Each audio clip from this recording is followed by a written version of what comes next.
warahmatullahi wabarakatuh. Kami dari kelompok A16 pengelolaan meeting dengan anggota saya sendiri Livia Putri Lestari dengan NIM 2411521006. Dan saya Ahmad Faiz Batubara dengan NIM 2411521016. Baiklah, pada kesempatan kali ini kami akan mendemokan hasil tugas besar kami yang berjudul FTI Meeting. Nah, jadi ketika user berhasil login, user akan langsung diarahkan ke halaman dashboard. Untuk halaman dashboard ini sendiri akan didemokan oleh rekan saya Faiz. Kepada Faiz dipersilakan. Baik, ketika user berada di halaman dashboard, di sini ada beberapa card, yaitu pertama card meeting bulan ini. Jadi pada card ini tuh semua jumlah meeting pada bulan ini tertampilkan. Lalu ada card total peserta, yang dimana total peserta yang ditampilkan yaitu total peserta yang hadir pada rapat-rapat yang telah dibuat pada bulan ini. Lalu ada menunggu konfirmasi, yang dimana menunggu konfirmasi ini berupa kotak masuk undangan rapat dari penyelenggara. Lalu ada notulensi, yang dimana card ini gunanya untuk menjumlahkan seluruh notulensi yang telah diupload. Lalu di bawahnya ada meeting mendatang, yang dimana daftar meeting untuk yang akan datang atau yang belum terlaksana dan statusnya masih schedule. Dan juga ada box yang menampilkan notulen terbaru, yang dimana ini seperti daftar notulen, akan tetapi ini yang baru diupload saja. Lalu ada yang terakhir pada dashboard itu menampilkan grafik rapat per bulan, berapa jumlah rapat yang terjadi pada satu bulan tertentu. Seperti pada bulan Juni ada 7 rapat yang terjadwal, dan pada bulan Juli ada 2 rapat yang jadwal. Mungkin sekian tentang dashboard, saya kembalikan ke Livi. Baiklah, terima kasih kepada Faiz. Selanjutnya untuk halaman daftar meeting yang akan dijelaskan oleh saya sendiri. Nah, sebelumnya disclaimer dulu bahwa untuk proyek ini kami memiliki 2 aktor, yaitu penyelenggara dan peserta meeting. Di sini untuk aktornya itu bukan dibatasi ketika user login.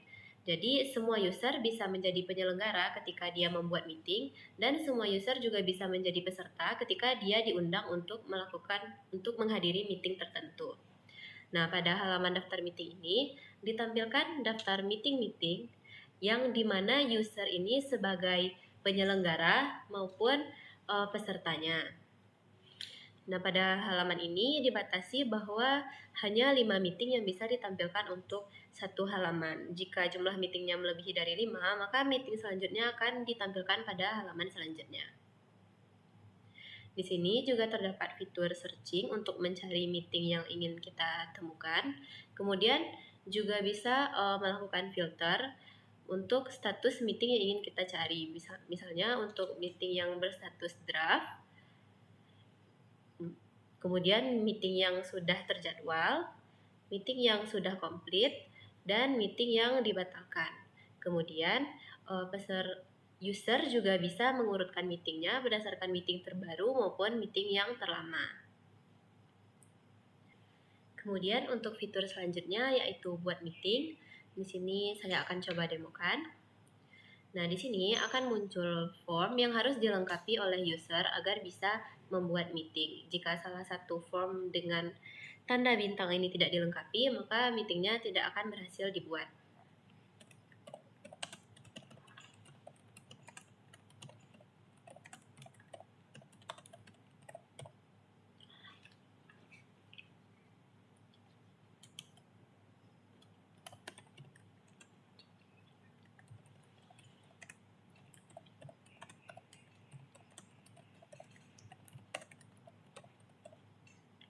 Di sini kita bisa mengisi deskripsinya yang akan bisa dilihat untuk peserta nantinya. Kemudian di sini terdapat kalender di mana kita bisa memilih jadwal meeting. Di sini waktu meetingnya. Kemudian di sini ada persyaratan di mana waktu meeting selesai tidak boleh lebih kecil dari waktu meeting dimulai. Jika kita memilih waktu yang lebih kecil daripada waktu meeting dimulai, akan muncul pop-up seperti ini. Masukkan. Kemudian di sini kita diminta untuk memasukkan tipe meeting. Di sini ada tatap muka, online, dan hybrid. Nah, di sini jika penyelenggara memilih tatap muka, maka di sini dia harus memasukkan ruang rapat untuk meeting tersebut. Nah, jika meetingnya bersifat online, di sini penyelenggara diminta untuk memasukkan link Zoom atau link meetingnya. Nah, di sini kita bisa memilih peserta internal yang sudah disimpan di database FTI Meeting untuk menjadi peserta pada meeting kita.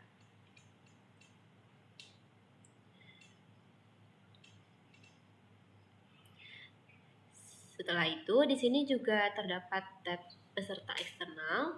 Di sini kita bisa memasukkan peserta eksternal lengkap dengan instansi dan emailnya.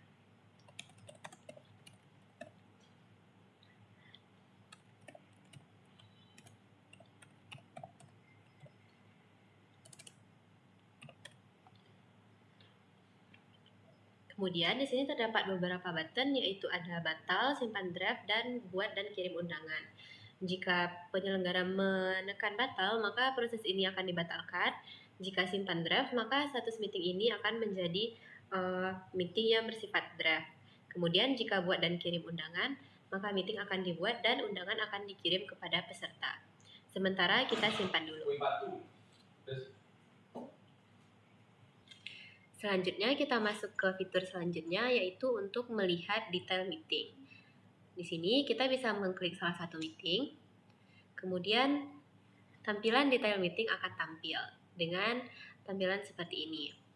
Nah, di sini terdapat judul meeting, statusnya, kemudian tipe meetingnya. Di sini juga terdapat deskripsi meeting. Kemudian di sini ada jadwalnya. Ini jumlah peserta. Di sini kita bisa melihat lokasi atau link meetingnya juga. Kemudian di sini juga ada daftar kehadiran peserta. Namun untuk daftar kehadiran ini baru bisa dilihat ketika meeting ini bersifat komplit. Ini list peserta.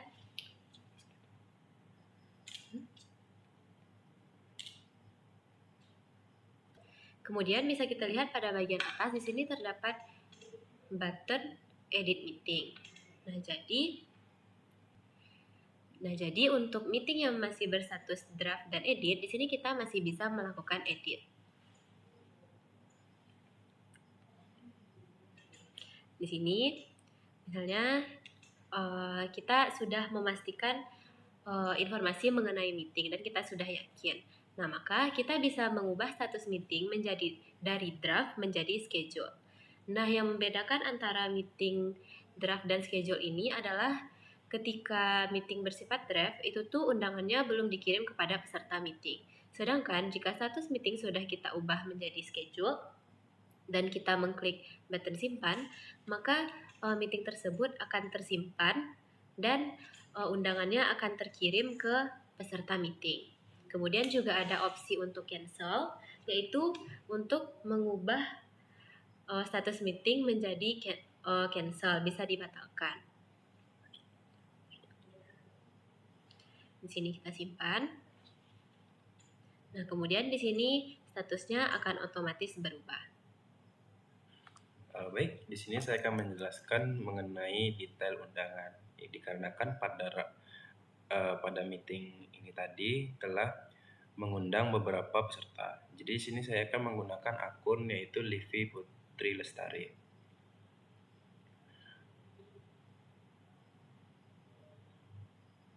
Nah, untuk menerima undangan sendiri itu kami memasukkan fiturnya pada dashboard, sehingga ketika user masuk ke web kami,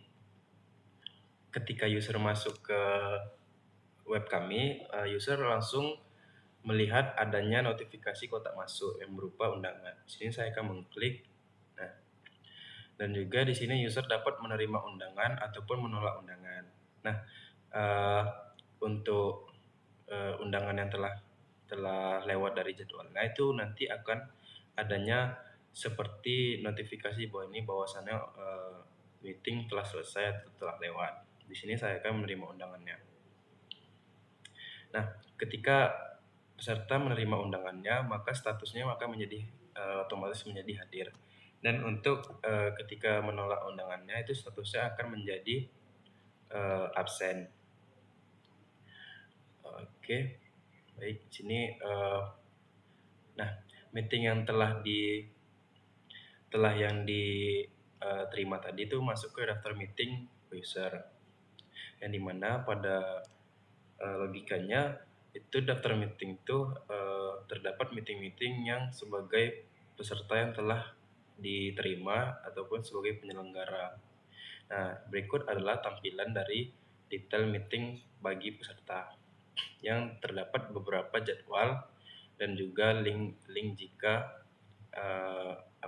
jika online, jika tipe rapatnya online. Baik, mungkin saya akan kembali ke akun yang pertama tadi. Nah, mungkin sini saya serahkan ke Livi. Baiklah, di sini kita coba lihat lagi. Nah, di sini pada halaman detail meetingnya bisa kita lihat bahwa status kehadiran Livia itu sudah otomatis hadir. Nah, tapi jika ternyata pada hari pelaksanaan meeting peserta ini ternyata tidak hadir, itu penyelenggara tetap bisa melakukan update kehadiran peserta yang dimana nanti buttonnya akan muncul di sini. Tapi buttonnya hanya akan muncul ketika status meeting berubah menjadi komplit. Nah, untuk merubah statusnya itu kita tidak bisa mengubah status meetingnya di sini, melainkan di sini logikanya meeting hanya bisa komplit ketika waktu pelaksanaan meeting ini sudah sama dengan waktu dan tanggal sekarang. Di sini kita coba edit waktunya menjadi hari kemarin. Sini kita edit jadi waktu kemarin, kemudian kita simpan. Nah, di sini bisa kita lihat bahwa statusnya berubah menjadi komplit. Kemudian, di sini terdapat button edit kehadiran. Jika kita klik, maka di sini kita bisa mengupdate kehadiran dari peserta tersebut. Nah, mungkin di sini untuk peserta yang tidak sempat memilih apakah dia akan hadir atau tidak, di sini kita tak bisa mengedit manual. Nah, di sini misalnya peserta ini walaupun dia sudah menyetujui undangan, tapi dia ternyata tidak hadir. Bisa kita ubah begini dan begini. Kemudian jika dirasa sudah benar, kita bisa menyimpan datanya. Nah, setelah itu, ketika kehadiran peserta sudah diperbarui, sudah lengkap semua, kita juga bisa melakukan ekspor daftar hadir, di mana ekspornya akan berada dalam format Excel. Sini kita cobakan saja.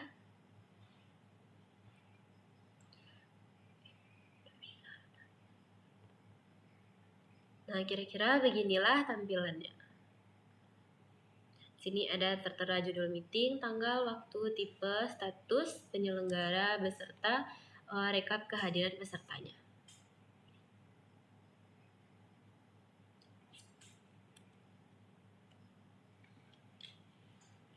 Kemudian bisa kita lihat di sini bahwa terdapat kolom notulen dan dokumentasi. Nah, di sini untuk hal ini akan dijelaskan oleh rekan saya. Oke, di sini saya akan menjelaskan mengenai fitur upload notulensi dan dokumen. Nah, jadi pada upload notulensi ini dan dokumen itu itu hanya bisa diupload oleh penyelenggara. Nah, penyelenggara dapat memilih rapat terlebih dahulu, rapat yang telah komplit. Nah, lalu penyelenggara bisa menuliskan catatan atau ringkasan.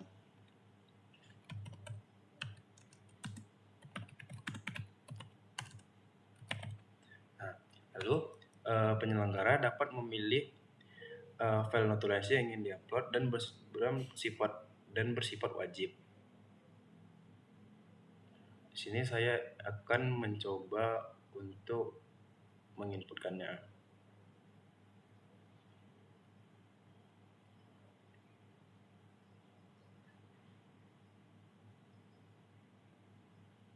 Di sini saya memilih beberapa contoh file yang bisa diupload pada file notulensi.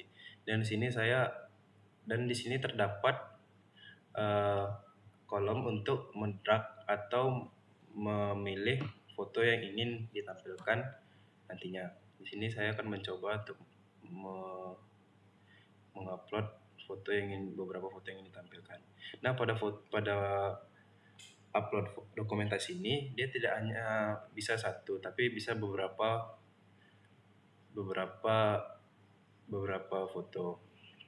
Di sini saya akan mencoba untuk mengupload 2 foto. Lalu di sini penyelenggara bisa mengupload hasilnya.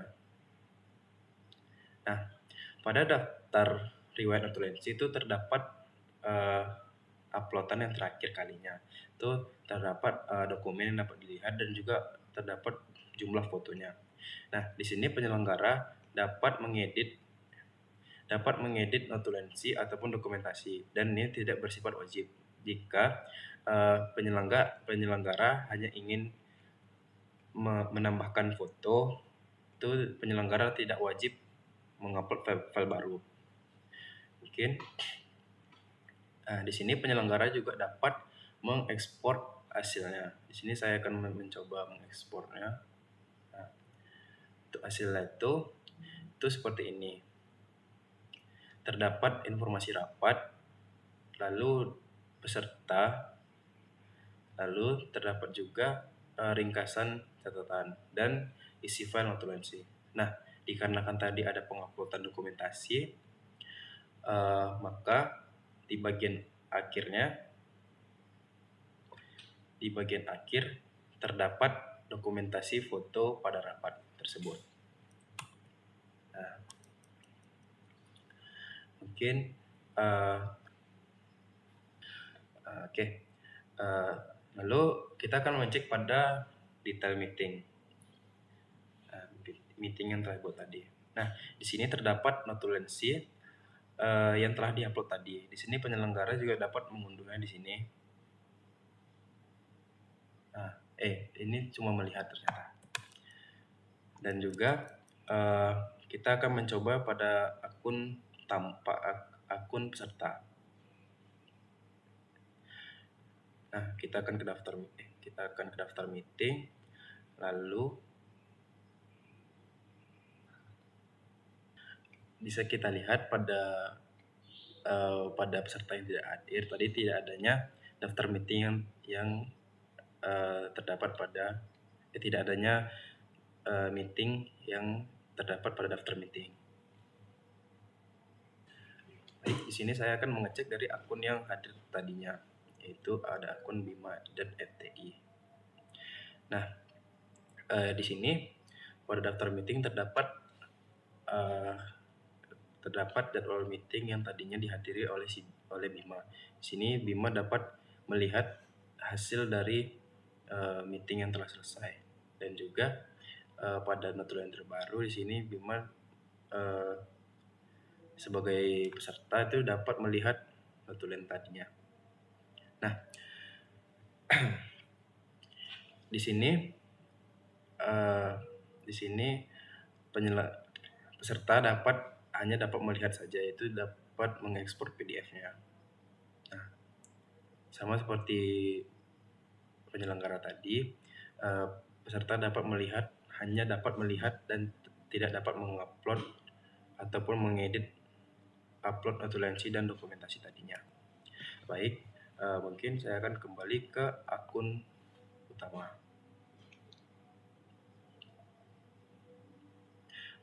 Saya kembalikan ke rekan saya. Baiklah, kemudian untuk fitur terakhir, di sini kita bisa menghapus meeting dengan button ini. Nah, ketika kita ngeklik hapus meeting akan muncul peringatan bahwa apakah kita yakin ingin menghapus meeting ini. Karena jika meetingnya sudah dihapus, itu tidak bisa dikembalikan. Di sini kita coba klik OK. Nah, bisa kita lihat bahwa meetingnya sudah hilang.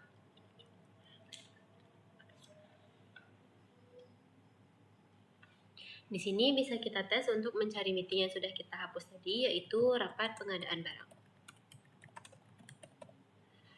Kita coba cari, meeting tidak ditemukan. Kemudian Kita coba cari melalui filter. Sini kita coba cek meeting yang sudah cancel. Juga tidak ditemukan.